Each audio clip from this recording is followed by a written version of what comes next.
எல்லாருக்கும் வணக்கம். நான் தான் உங்கள் ஈட்டி முகிலன். உலகத்துல பல்வேறு விஷயங்கள் நடக்குது. அதை ஆராய்ச்சியாளர்கள் கூர்ந்து கவனிச்சுட்டே வராங்க. உலகத்துல என்ன நடக்குது, பூமியில என்ன நடக்குது, என்ன வித்தியாசங்கள் பூமியில தென்படுது ஏற்படுது அப்படிங்கிற மாதிரி பல விஷயங்கள் ஆராய்ச்சியாளர்கள் எப்போதுமே உலகத்தையும் இந்த பூமியை கவனிச்சுட்டே வராங்க. இடையில ஒரு நடந்த விஷயம் என்னன்னு பாத்தீங்க அப்படின்னா, உலகத்துல இந்த பூமியில எல்லாத்துக்குமே மொத்தமா 24 மணி நேரம் தான். இந்த பூமி தன்னைத்தானே சுத்தி வர்றதுக்கு 24 ஹவர்ஸ் ஆகுது. எல்லாத்துக்கும் 24 மணி நேரம். திடீர்னு ஒரு ஆராய்ச்சியாளர் சொன்ன ஒரு விஷயம் அதிர்ச்சி ஏற்படுத்தியிருக்கு. என்னன்னு பார்த்தீங்க அப்படின்னா, பூமி தன்னைத்தானே சுற்றி வரும்போது 24 ஹவர்ஸுக்குள்ள அந்த 24 ஹவர்ஸ்ல இருந்து நமக்கு மைனஸே ஆயிட்டு வருது. அதாவது டவுன் ஆகுது. 24 ஹவர்ஸ் நமக்கு குறையுது அப்படிங்கிற மாதிரி ஒரு அதிர்ச்சிகரமான ஒரு விஷயம் சொல்லியிருக்காங்க. ஜூலை 9ஆம் தேதி 1.2 மில்லி வினாடி நம்ம 24 ஹவர்ஸ்ல இருந்து குறைஞ்சிருக்கு. அது மட்டும் இல்லாம ஜூலை 22 1.4 மில்லி வினாடி 24 ஹவர்ஸ்ல இருந்து குறைஞ்சிருக்கு.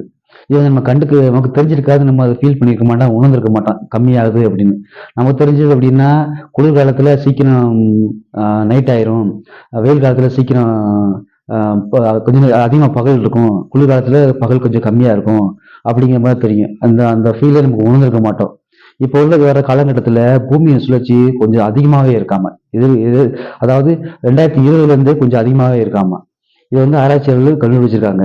அதுக்கப்புறம் பூமியின் சுழற்சிகள் அதிகமாச்சு அப்படின்னா என்ன பிரச்சனை வரும் பாத்தீங்க அப்படின்னா, 24 ஹவர்ஸ்ல வந்து நம்ம இத்தனை இத்தனை 1.4 1.9 இன்க்ரீஸ் ஆகிட்டே போகுது, கம்மியாக கிடையாது.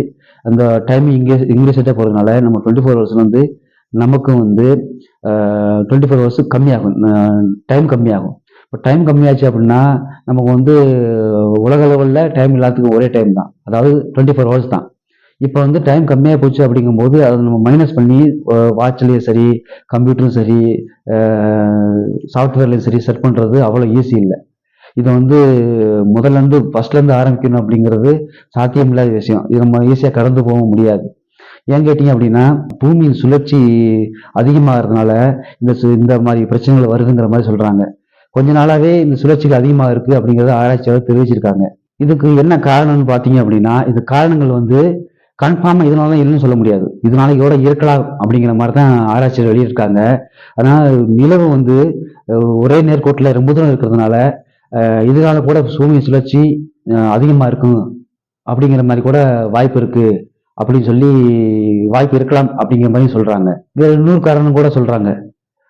பூமியின் சுழற்சி ஸ்பீடா போறதுக்கு வேற என்ன காரணங்களும் இருக்கலாங்கிற மாதிரி சொல்றாங்க. அது என்ன காரணம் பாத்தீங்க அப்படின்னா, வளிமண்டல சுழற்சி, பனிப்பாறை, பூமியோட இன்னர் கோர், எல்னினோ, லானினோ இந்த மாதிரி மாற்றங்கள் ஏற்படுறதுனால கூட வாய்ப்புகள் இருக்கலாம் அப்படிங்கிற மாதிரி ஆராய்ச்சியில் வெளியிட்ட தகவலை தெரிவிச்சிருக்காங்க.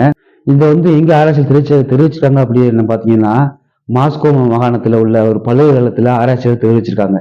இந்த மாதிரி உலகத்துல பூமியின் சுழற்சி அதிகமா இருக்கு, வேற மாதிரி சுழற்சியில் ஸ்பீடா போயிட்டு இருக்கு, 24 ஹவர்ஸ்ல இருந்து இத்தனை 1.4 1.9 இந்த மாதிரி மில்லி வினாடி கம்மியாயிட்டே லெஸ் ஆயிட்டே வருது. இப்போ நம்ம புதுசா வந்து வாட்ச்லாம் நம்ம செட் பண்றது கஷ்டம். நம்ம வந்து மொத்தமா வந்து நம்ம சாஃப்ட்வேரு, கம்ப்யூட்டரு, மொபைல் இந்த மாதிரி டைமிங் செட் பண்றது, மைனஸ் பண்ணி செட் பண்றது அவ்வளவு சாத்தியமில்லாத விஷயம், பண்ண முடியாது. ஆனா ஃபியூச்சர்லையும் இந்த மாதிரி பூமி சுழற்சி அதிகமானால இன்னும் கொஞ்சம் கம்மியாக வாய்ப்புகள் இருக்கு அப்படிங்கிற மாதிரி சொல்லியிருக்காங்க ஆராய்ச்சியாளர்கள். நம்ம வீடியோ ஃபர்ஸ்ட் டைம் பார்க்குற மாதிரி இருந்தால் வீடியோ சப்ஸ்கிரைப் பண்ணி பார்த்துக்கோங்க. இந்த மாதிரி இன்ட்ரெஸ்டான விஷயம் தெரிஞ்சுக்கிறதுக்கு நம்ம ஃபாலோ பண்ணிக்கோங்க. அடுத்த வீடியோ சந்திப்போம். நன்றி, வணக்கம்.